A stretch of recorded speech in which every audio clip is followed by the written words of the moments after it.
ما دا باور ترلاسه کوي چې زه سټیج ته راتللی سم او وینا کوم. اوس حیران دې ته یم سلګونه کسان زما پر وړاندې ناست دي.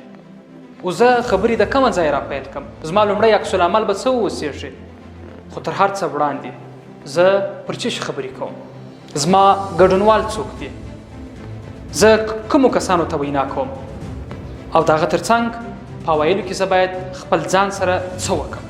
کله چې د وینا اراده او نیت مو وکړئ، په ویلو کې یوه ډېره غټه ساه واخلئ. دلته تاسې ډېر باور پر ځان باندې راوستی او تاسې نور وینا ته اماده یاست. پر خپل ځان باندې کتنه وکړئ. زما نیکټایي، زما لباس او زما وریښتان، څهره، هر څه برابر دي. زه د خبرو پیل له کوم ځای څخه وکړم؟ مخکې تر دې چې بیا هم پیل وکړم، د خپل خدای تعالی څخه مرسته وغواړئ، دعا وکړئ. د ویناوالو سره په څو نقاطو کې، په څو زاویو کې د سترګو تماس ونیسئ. په یو دم ټولو ته پر یوه ځای مه ګورئ. په پروګرام کې چې هغه وینا تاسې کوئ، د موضوع اړوند 4-5 مهم نقاط تاسې در سره یاداشت کړئ، تر څو ستاسې ذهني خاکه که په ذهن کې در سره وي، په لیکلي شکل به ستاسې سره موجوده واوسېږي.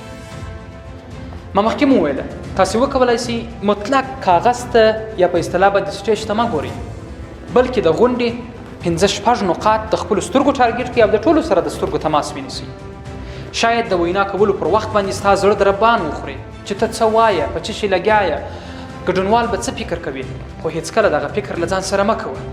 او له وینا څخه وروسته به تا ته در معلومه سوې وي چې ته څونه هر اړخیزه غږېدلی وې، ستا څونه تاثیر پر خلکو باندې لوېدلی دی او تا څونه هر اړخیزه وینا کړې ده. یوه بله مسله ورسره تړلې ده، ممکن ستا وینا ډېره خرابه واوسېږي، خو دا معنا نه لري چې ستا دا وروستۍ وینا واوسېږي. ته به بیا پر ځان باندې کوښښ کوې او دا امید به ځان ته ورکوې چې حد اقل سټیج ته خو رالم، دغه څوک کولی شي. ما وینا وړاندې کړل، ما مسؤلیت ادا کړئ، هېڅ لرې نه ده. ډېر پروګرامونه و غونډې به ستاسې په مخ کې وي چې هلته بیا خپل ځان ثابت کړئ. هېچا په پیل کې نه دي زده کړي، هر څوک وړاندې تر دې چې د کامرې، ګډونوالو، خلکو پر وړاندې باندې راځي، زحمتونه یې ایستلي دي. دغسې ډېرې هغه ناکامې تجربې چې دی یې ناکامې تجربې بولي، په بریالیتوب ورته ثابتې سوي دي.